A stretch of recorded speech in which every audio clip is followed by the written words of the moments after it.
Do you remember when learning looked like this? In 1930, the Republican-controlled House of Representatives, in an effort to alleviate the effects of the, anyone? The Great Depression, passed the, anyone? A tariff bill, the Hawley-Smoot Tariff Act, which anyone raised or lowered? Raised tariffs in an effort to collect more revenue for the federal government. Did it work? Anyone? Anyone know the effect? Now, while I may not know the effects of the Hawley-Smoot Tariff Act, I do know the effects of e-learning in the classroom. It looks a lot like this, with students learning at their own pace.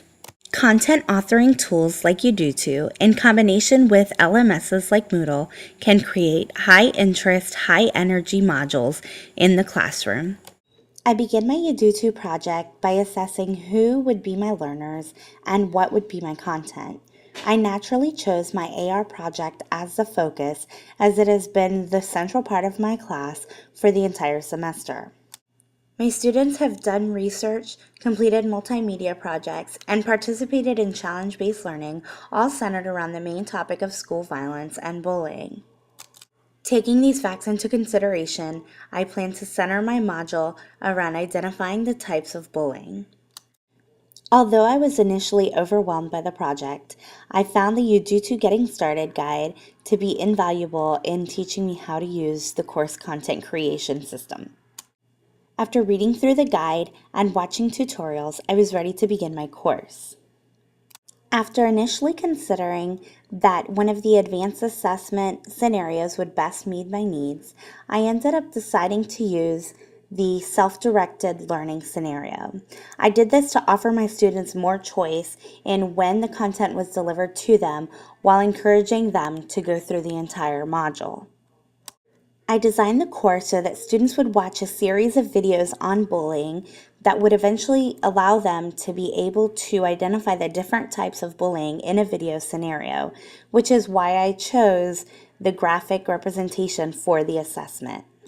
After it was completed, I exported the course into Facebook's Udutu Teach application. While the tool offered a great deal of information with user reports and learner progress, it wasn't very practical for use in the K-12 environment due to schools' general disapproval of Facebook. However, if it was being used, the Udutu Learn application would allow students to access the course directly through Facebook and be tracked by their teacher in that environment.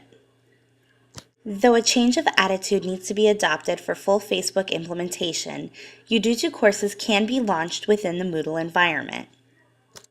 From the Udutu screen, teachers can extract the course onto their desktop for later uploading into the Moodle LMS. The exciting thing about this is that both Moodle and Udutu are free and allow teachers lots of flexibility in using it. Udutu's commitment to SCORM compliance within all of its course development tools allows it to be imported into any LMS system with relative ease. Teachers simply need to upload the package into the LMS like Moodle and allow the program to do the rest. Teachers can set preferences on how the course will launch and make it available to students directly within the Moodle environment. Certainly, this easy procedure, both in developing the Udutu courses and in importing them into the Moodle environment, is critical for the future of e-learning and hybrid courses. With minimal training and professional development, almost any teacher can become a content developer and create courses that fit their students' unique needs. Teachers now have the capability of creating their own interactive e-learning modules that can be accessible to all students within and outside of the school. In my own classroom, students were impressed and engaged and excited about the ability to work and learn at their own pace. My observations were one thing, but the best reports came from the mouths of the students themselves. Listen and see the value. All right, we're going to talk to Rachel and Torin about their experience with the bullying module. Guys, how was doing the module on the computer different than when we watched the videos like on the projector? Just because you can work at your own pace and take your time. And Yeah, you don't have to rush. Okay, and what did you think about the quiz at the end? It was kind of easy because I knew what each bullying, like physical bullying. Okay, so did it help you understand a little bit better about the different types of bullying when you actually saw them? it like gives you a better understanding of what to look out for. Yeah.